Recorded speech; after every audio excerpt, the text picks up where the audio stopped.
Mabasa sa unang bisyon ni St. Emeritus nga naguluhan ang panan-awon sa bakak nga simbahan.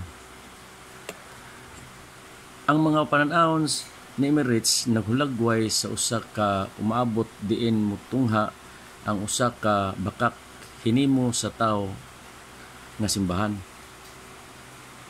Kining bakak nga simbahan nahimong piki nga bersyon sa tinuod nga simbahan nga nagtinguha sa pagpakita nga susama niini sa gawas samtang walay istruhanong esensya. Klaro kay maigsuon nga ang ato rong simbahan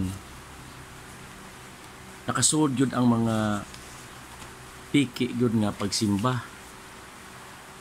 Prove na kay ang kanang mga libro nga gamit nila kanang ito Liturgy of the Mass nga gamiton sa misa sa pagsaulog sa Eucharistia, wala na siya mga silyo. Manay hinungdan nga nagkagubot ang simbahan nya ilan ang gipangusab, gipanguha na nila ang mga altar. Daghan jud may son nga gipangusab diha nga maklaro jud nga piki jud na ang bag-ong misa. Nya prove ani ang kalendaryo nga giusab ni Pope Gregory XIII kay wala gud ni mahaom sa pagsaulog sa kanang pagkabanhaw ni Kristo gikan sa kamatayon sa cross sa ngadto sa Eastern Rite. Kay kining Eastern Rite mao gyud na una natukod sa mga apostles nga simbahan. Tapos giusab ni Pope Gregory XIII ang kari iya jud gibutang og silyo.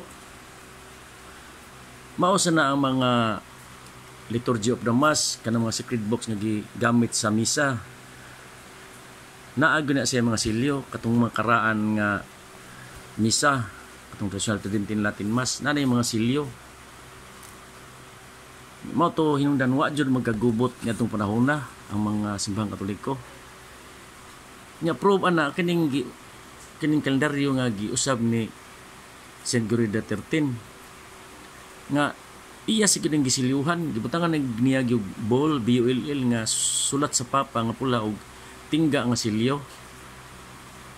Mao na ang matag simbahan sa matag nasod nga mga Katoliko wala gyud magka gubot.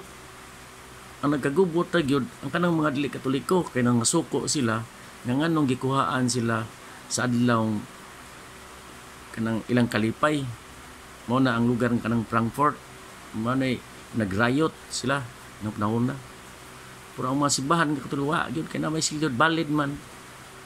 Nga di man nagsugod ang mga kagubot sa simbahan kana man pagpangusap sa misa atong